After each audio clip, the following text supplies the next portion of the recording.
So, okay. Let's kind of recap what we did and then continue to go. And so what we wanted to do is we wanted to remove forces of constraint from F not equals MA. Okay. So we want to reformulate the laws of classical mechanics to get rid of forces of constraint. And what was our classic example of force of constraint? The normal force. So by forces of constraint. So by forces of constraint, we mean the normal force.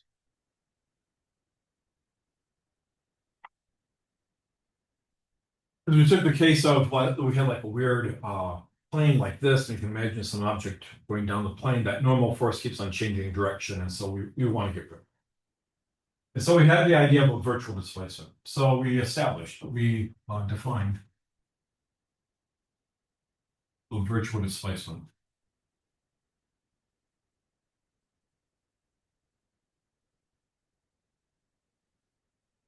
But R. Okay, now what did it mean to be a virtual displacement? First of all, what time does it occur? Fixed. A fixed time. In other words, imagine you get a snapshot of the picture. Okay, so it's at a fixed time. Time doesn't vary at all of this. You've taken a picture. Imagine you could take a picture and then somehow set this up with Legos or something like this to make some 3D model. Okay, then what does it mean then to do a virtual displacement? Yep. The constraining force is perpendicular to the movement. That's going to be the implication. So any displacement you make has to be consistent with the constraints on the system. And that's what's going to happen is that the normal force will be perpendicular to the displacement. So a virtual displacement, delta R, is at a fixed time and must be consistent with any constraints on the system. Okay. So I gave you the classic case of what my advisor, he goes, what my professor in grad school gave me is that he said, imagine you have a rod here and you have a mass here like this. This is at time t. If I go to some time t, this is at some time t plus delta t later. That mass moves to here. That would be an actual displacement. So this is an actual displacement.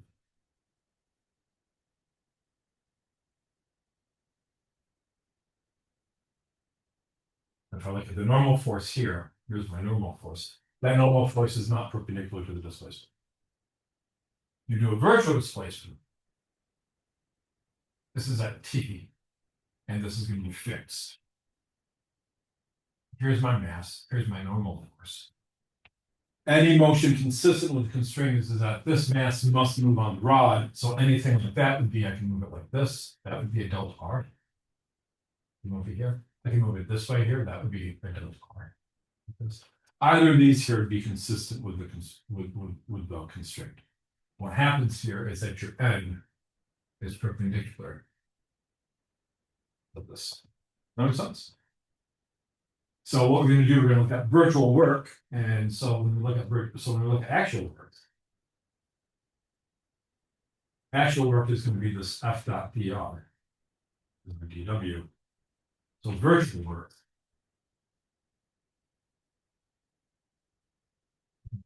delta w. This would be F dot dr. That's how we're going to set it virtual. That said, we're going to get this.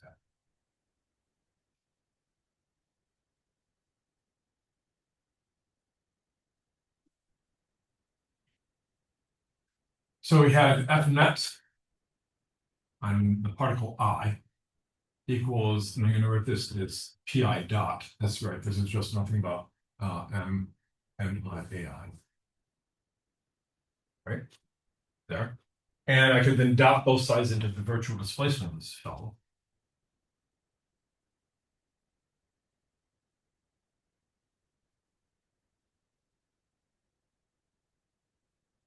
And then I can sum up over all the particles in the system. And I'll take this to the other side as well.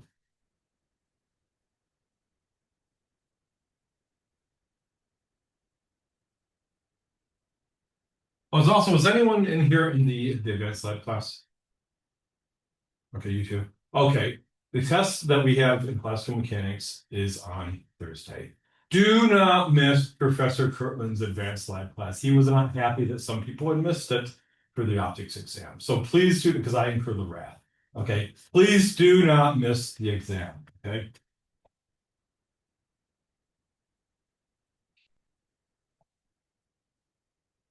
He wanted me to tell everyone he was not completely happy. He did not say that, but it was quite implied by his how the words came out of his mouth. Okay. So how are you going to write them the all the forces on the net force on the ith particle? What did we do last time? F applied plus F constrained. Exactly. So you can say that this right here. You write this as the applied, as the applied forces. Did I put the apply here or did I put the apply up here? I think up here.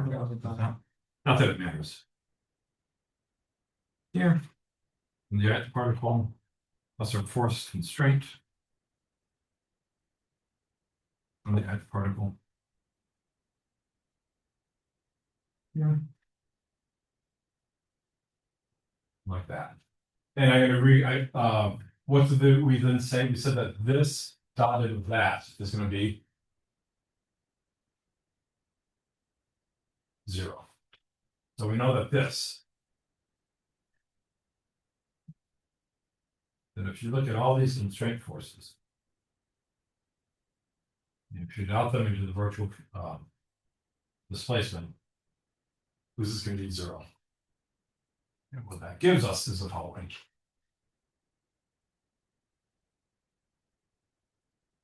And this is too long to write, so I'm just going to call this, I've defined this to be F sub AI. So this would be sum I and 1 to n all the particles, FAI minus this guy here. Equals 0. So this has no constraint forces.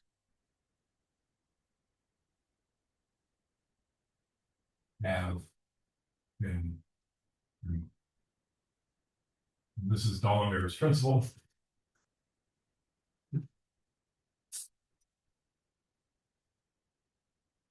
They're virtual. And that's where we left things yesterday. Now let's beat on this. Okay, there's gonna be some beating. Okay, so let's rewrite Dollar's principle.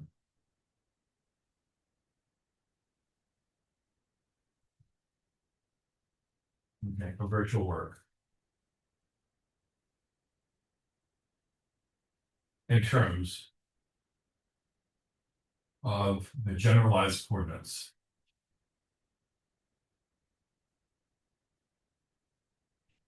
Q sub G. Okay, so recall what we did last time, recall. Okay, what did we say about these? This is the position of the ith particle. How can I write the position of the ith particle? In terms of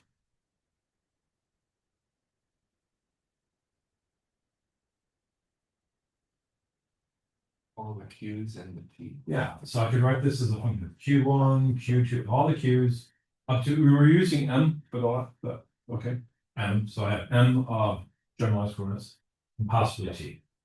Okay. These Q's in themselves would be implicit functions of T.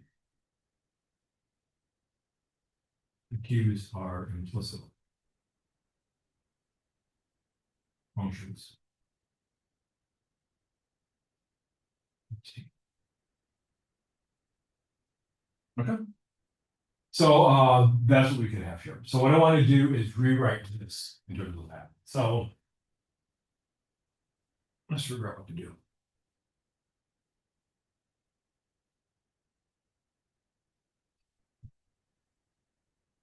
So first of all, let's ask what's the difference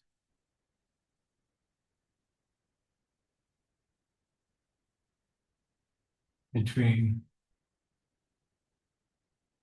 DRI and also, in other words, when I write one, we already know what it is, but let's actually write it out. Okay. So how do I go about doing this? I'll start off by reading this. I know that this is a function of all my Q's and T. How can I write that?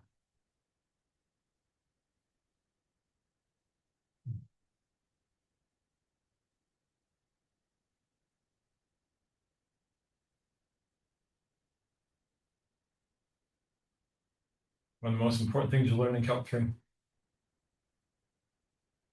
You have to do an exact differential on this, right?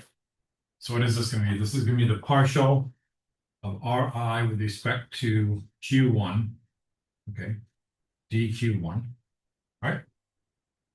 This partial of Ri with respect to Q2, dQ2, all the way to the last one, plus what? Partial of Ri with respect to Qn. oh, okay, they're up in the last one, QM, dQM, okay, plus The time. partial of Ri with respect to T, dt. Okay, that's kind of painted right, so symbolically, we write this as the sum on J, ring from 1 to M, partial Ri, with respect to Qj, Qj, plus this partial Ri, with respect to T, dt. So what would then this be?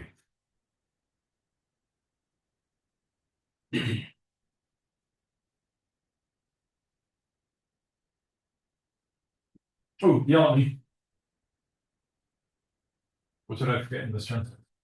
The DQ. The DQs. Okay. So this should have a D, Q, J. That's going to be remarkably important. So what would happen down here? Right? I'd have to still do the exact differential. I have a term just like this, but over here it's going to be, I won't have this, I'll have the delta Q1. And this will be delta Q2, delta Q1. What would this from here be? What's one of the big difference between a virtual displacement and an actual displacement? The time is constant. So is this one going to be in the delta? This term is going to be 0. So if this is going to become, it's just really going to become this first from here. So this will become just a sum on J from 1 to M, partial Ri, respect to Qj, delta Qj.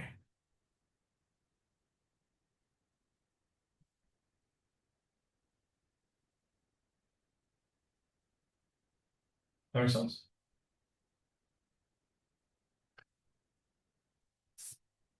Questions? Okay.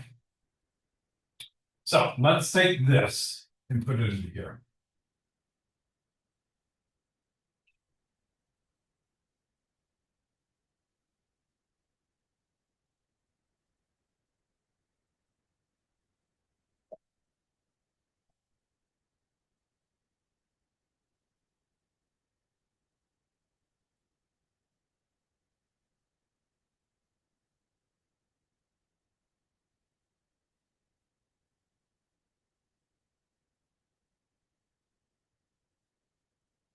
They just did a direct substitution. And I'm going to rewrite this. I'm going to write this as two sums here. I write this as the sum on I, going from 1 to n, sum on j, going from 1 to m. Fi applied dot partial I, vector qj, then minus a sum on I, a sum from j of pi dot partial I, respect to qj, delta qj. That is it.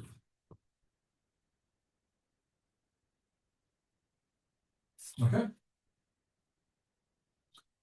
Let's get on this first term.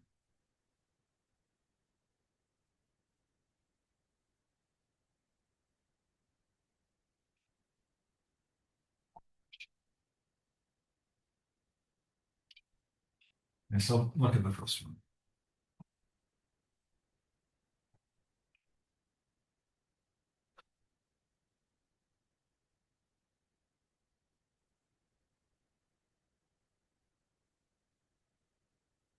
I'll have this right here.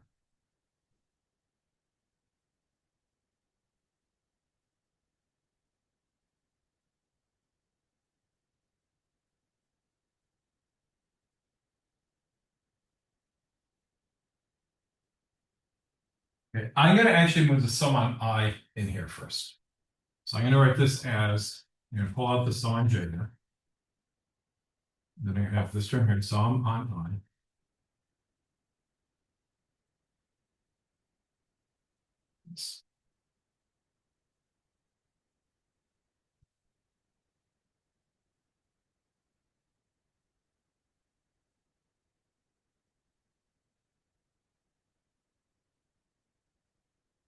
Is that make sense? Now, what index is this dependent on? The term in the parentheses. What index will that ultimately depend upon? After I've done the sum. This will only depend upon Yeah. It'll only depend on J. So I'm going to define that whole quantity here to be by definition, capital Q sub J. And we're going to give this a name. It's going to be called the generalized force. So this is called the generalized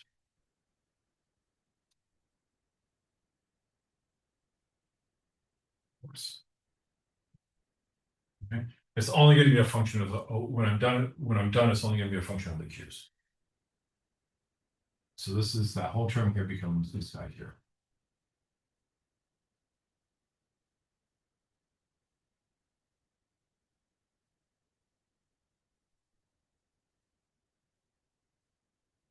Okay, does that make sense? So I've taken this term here. I've rewritten it. What happened to the M in the summation? Oh, watch. Keep me honest. Okay. Any questions to that? The next term we have to be a little more careful on. Let's look at the second term.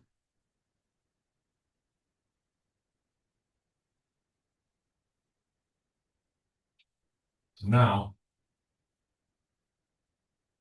look at the second term here.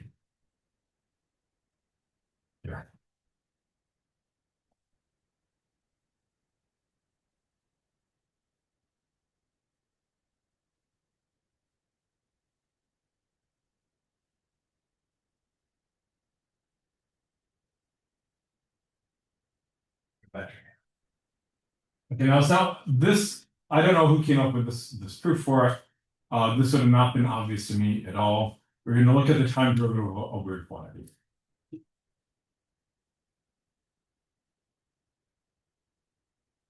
Okay, so let's first look at the time derivative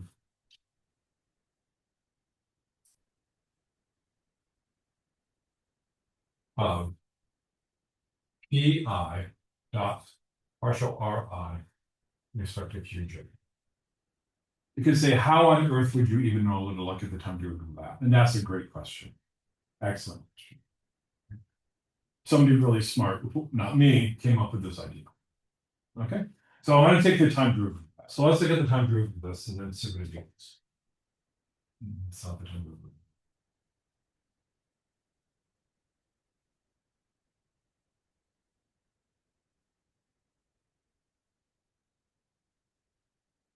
Okay, so you tell me what that is.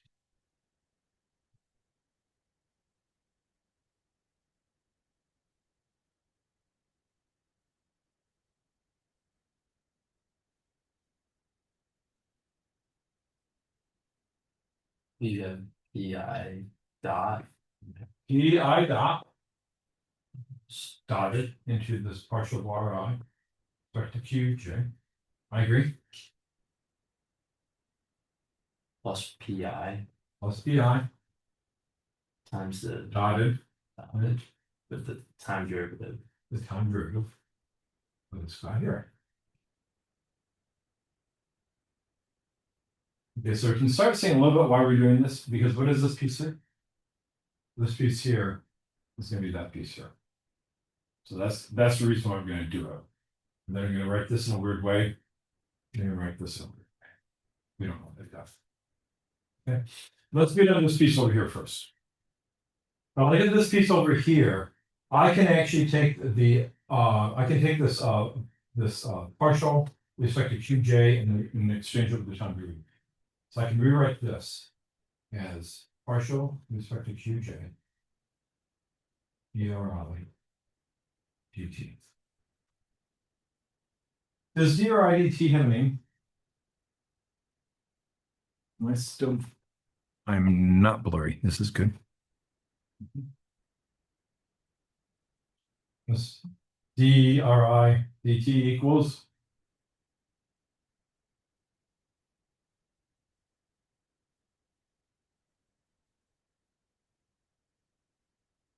Everyone knows this.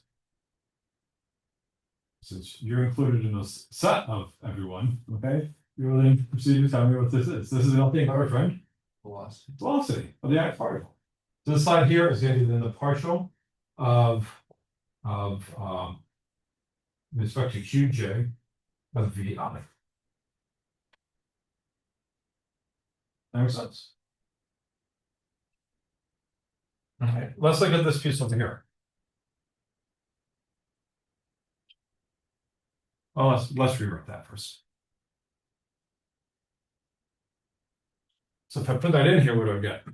I get d by dt pi partial of RI right to QJ equals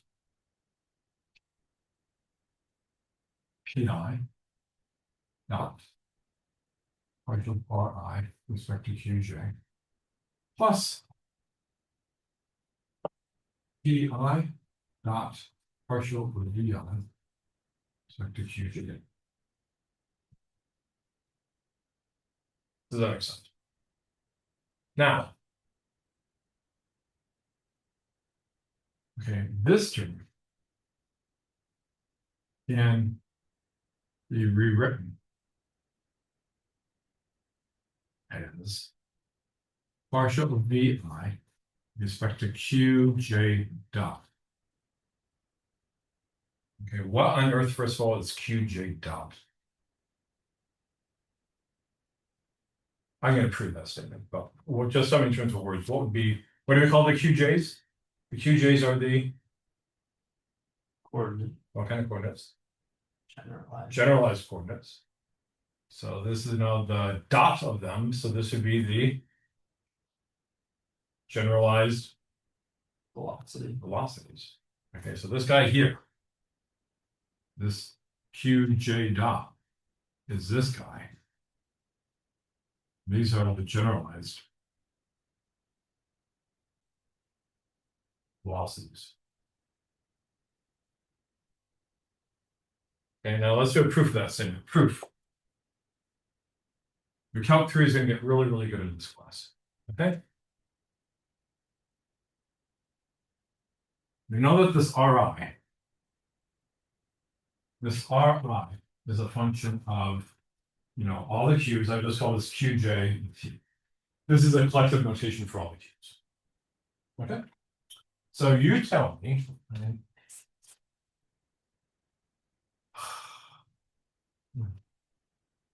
Let me erase any of this.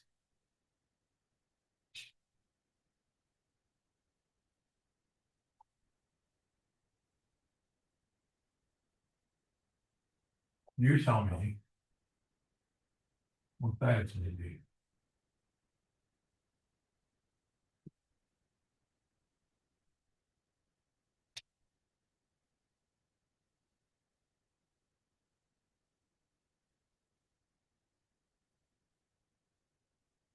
Okay, what's the most important thing you learn in Calc 1?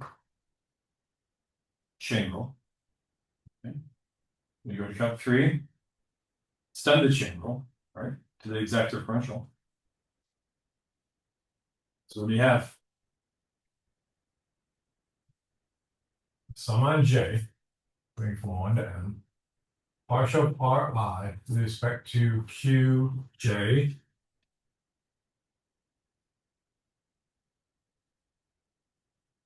QJ. dqj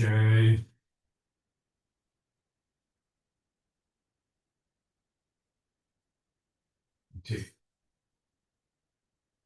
All right. Plus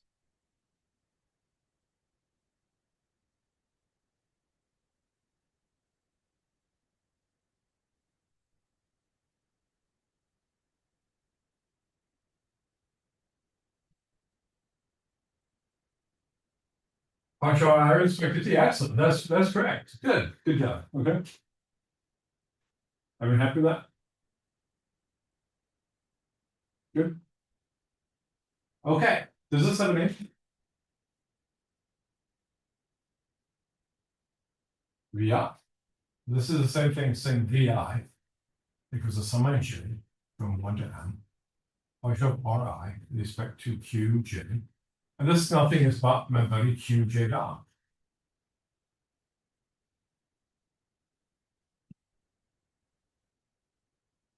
Make sense? So what is this? What is the partial of VI with respect to Qk dot?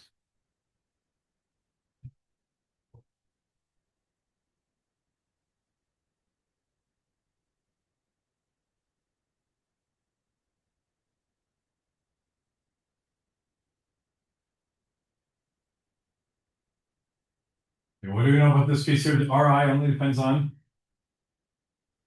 the Q's. Do these depend on the Q? Do these depend on the Q dots?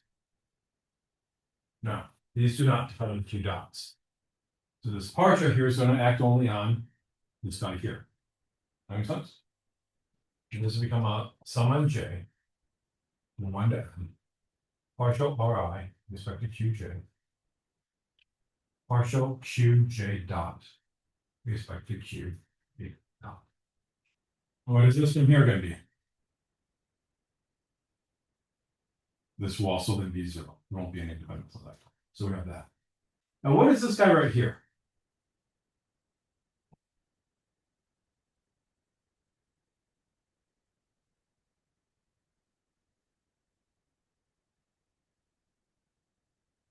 Right. Let's say j does not equal to k. How does the generalized velocity in one direction depend on the generalized velocity of another direction if they're independent variables? It does not. Right? It does not depend on that. Hey, but what happens if this j and this k are the same? Then what would that derivative be? 1. That'd be 1. Hey, this is interesting. It's 0 if j does not equal k, but it's 1 if j equals k. Do we have an notation for that? The Kronecker delta. This guy here is a Kronecker delta, jk. So this is the sum on j from 1 to m, partial Ri with respect to q, j, delta, jk. And what happens here? All the j's are going to go away with the exception of j equaling k. And so this whole thing becomes the partial of I with respect to qk. So does that give us? This tells us here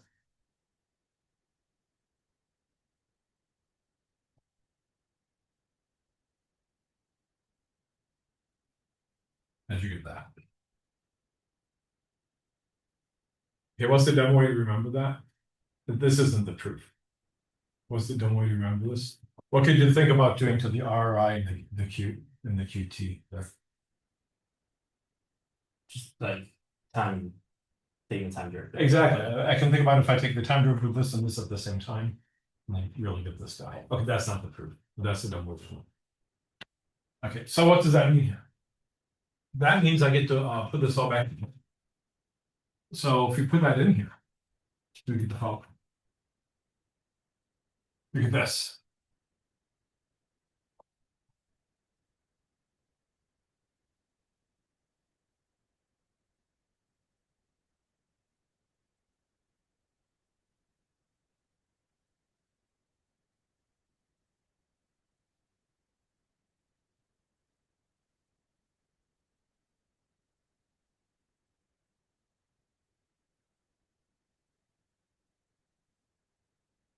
Does that make sense? Right. This K can be anything, so you just like the K, take the case where K is J. Put it back. Any questions with that?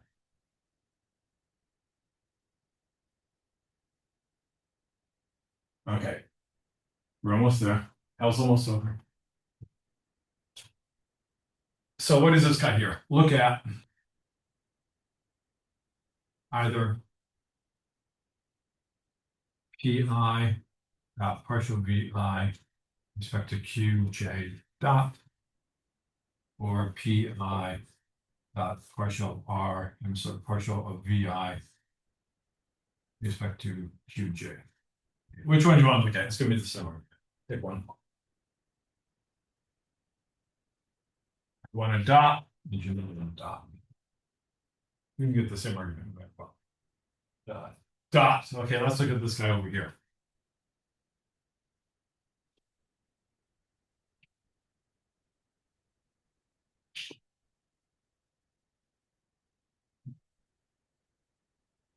Okay, so when we have this guy.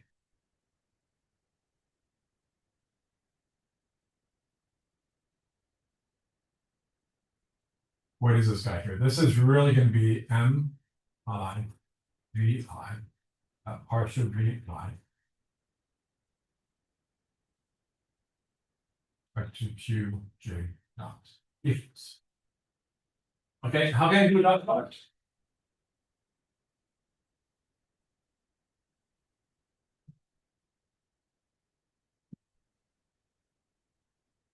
A dot B is AX, BN. AX BX plus AY BY plus AZ BZ. So what is this? This is really. This is going to be VIX partial VIX partial respect to QJ dot. What's MI VIY partial VIY respect to Q dot plus MI VIZ partial VIZ respect to QJ dot. Yeah, I think I can write this as a partial respect to QJ dot of something. I can write that whole thing as what?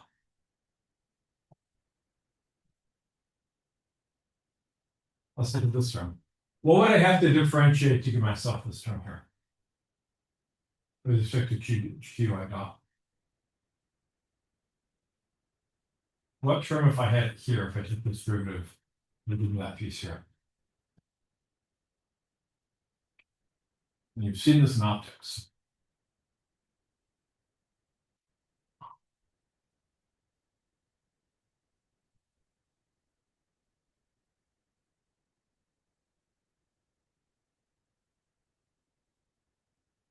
What function if I had here? I'll give you a hint, there isn't a line here.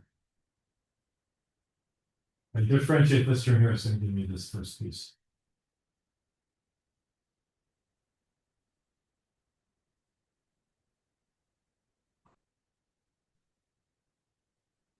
One half VI squared. VIX squared. Does that make sense? What would be the derivative of this with respect to here? I take the 2, I pull it out in front, the 2's would cancel. And then I give me VIX, and then I have to take a partial of then VIX with respect to Q to give me that term. So this term here is that term. Does that make sense? Yeah, where does this term come? I think the same thing with the Y. Hey, I think the same thing with the Z. Does that make sense?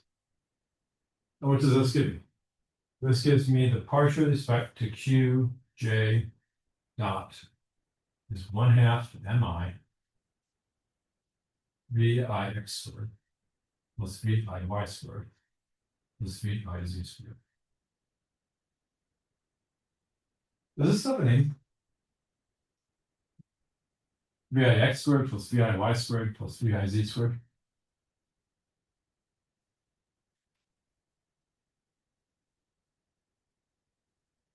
I think that's a better name.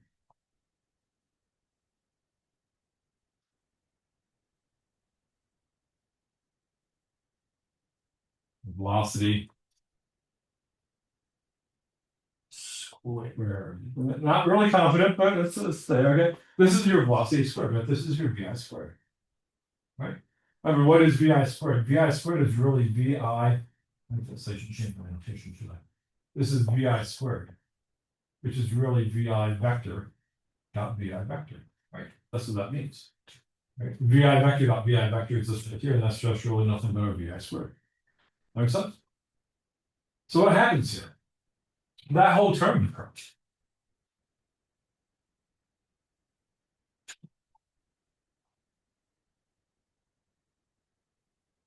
We're almost done.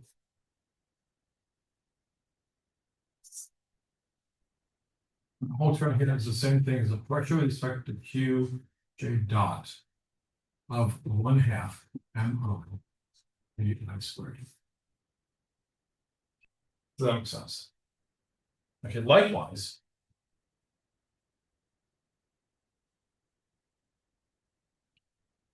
VI partial VI respect to QJ. Hey, what do you think that's gonna become? In other words, if I'd done this term over here.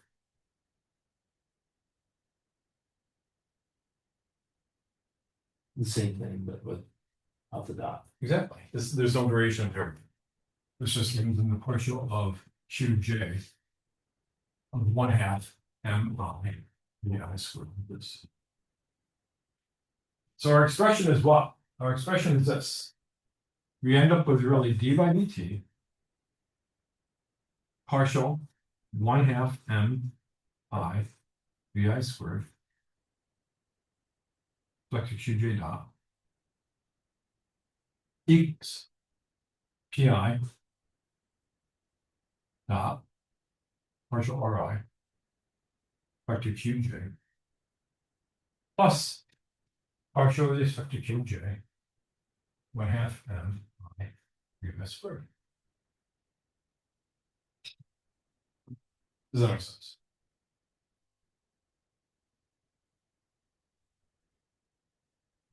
So what does that tell me? Okay, again, I'm giving you the real derivation. So I've not pulled any point. I've given you, this is a rock solid derivation. There's absolutely no logical flaw. Go to grad school, take a course in classical mechanics. Most likely they'll give you this derivation. If they don't, then race out because they're probably important information. I guess if you didn't know, you might be able to get upset. No, you know the others.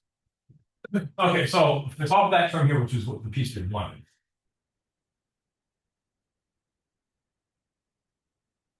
That means this piece that we want is really what? This is d by dt. This partial with respect to Q J dot 1/2 M VI squared here minus partial with respect to QJ of 1/2 MI VI squared. Okay.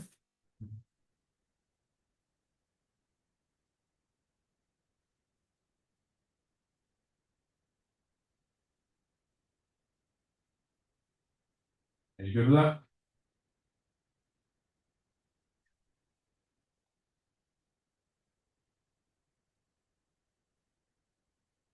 Very dense stones. Oh, I guess you don't hear dead sounds because it's just sounds. You don't really hear it.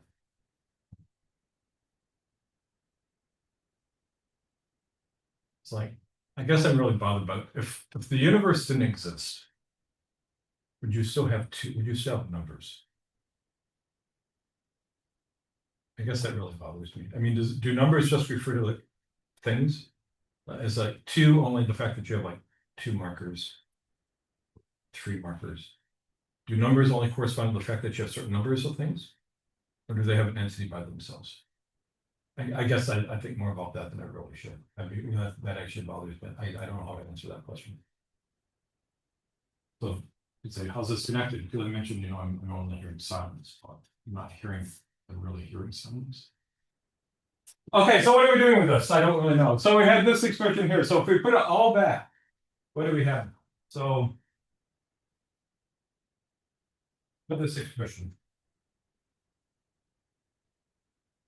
back into, okay, so what did we have? We had the sum on J, QJ, delta QJ here. Then we had this sum on I, we had the sum on J, we had this PI dot partial here like this, with respect to QJ, delta QJ. That's what we had. So I'm going to take this expression here and put it back into here. And you're going to rewrite those sums. I'm going to,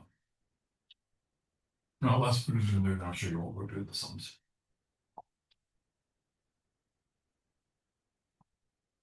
So this gives me a sum on J, QJ, delta QJ minus sum on I, sum on J. I'm going to suppress the things we're summing on, but just for complete, for simplicity.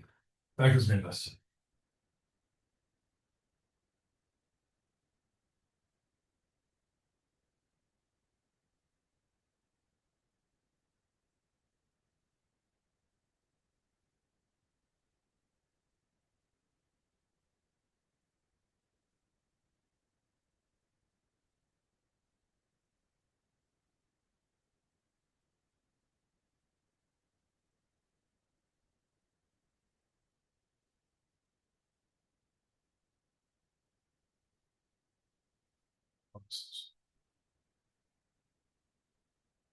Now what I'm going to do is I'm going to take the sum on I and put it in here because right, this is a J here, so I'm going to take that sum and move it in here. So what do I get here? I'm going to get the sum on J. I'm going to factor out this guy here. Big QJ here, minus. I'm going to factor out this J over here. And this will give me then this d by dt. This partial with respect to QJ dot. Sum on I. 1/2 mi. I squared. Minus and a minus make a plus.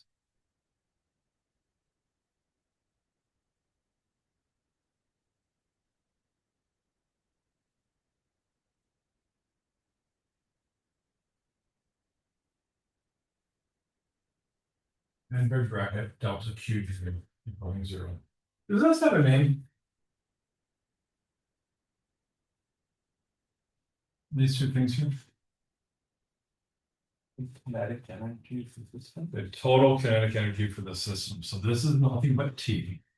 And this is nothing but T. So this whole expression, this is boiled into sum on J of QJ minus d by dt partial of T respect to QJ plus partial with respect to QJ T delta QJ is 0. Okay. We're almost done. You might say you keep saying that. We really are now. Okay. What do we know about the generalized coordinates? What determines if something's a generalized coordinates? The generalized coordinates must be. They're independent. Okay. The generalized coordinates, the QIs, let's call them J's, QJs are independent.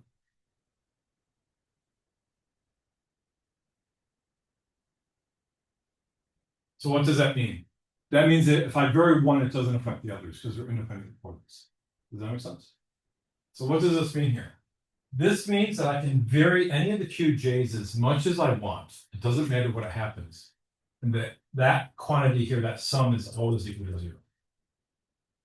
There's an implication of that sum. What's the implication? That I can make these delta QJs be anything I want them to be. And no matter what, this term, that sum always has to be 0. There's only one way I can do this. That's the only way for that to be the case.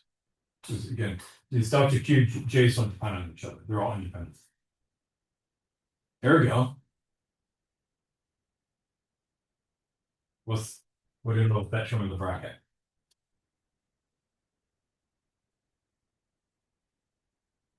That term in the bracket must be 0. So the QIs are all dependent. So the delta QIs delta QJs are independent.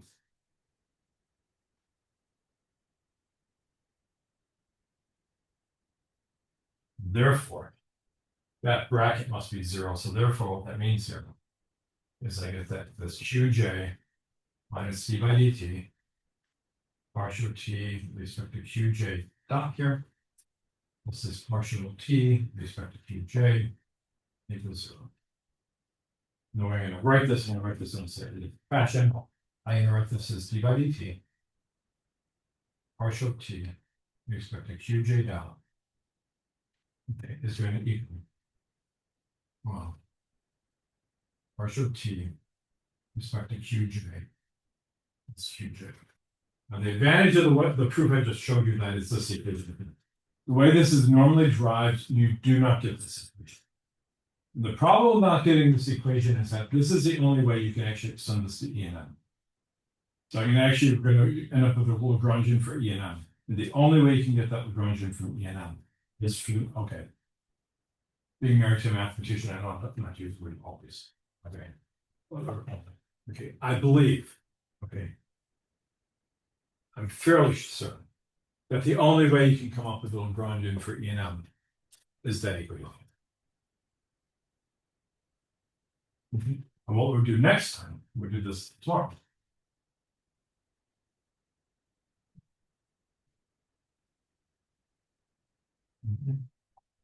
So tomorrow, we'll see.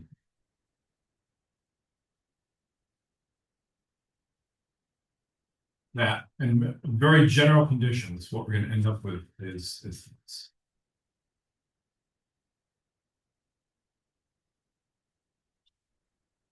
These are Lagrangian where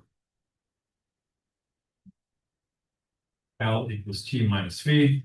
V is your potential energy for the system, and these are called Lagrange's equations of motion.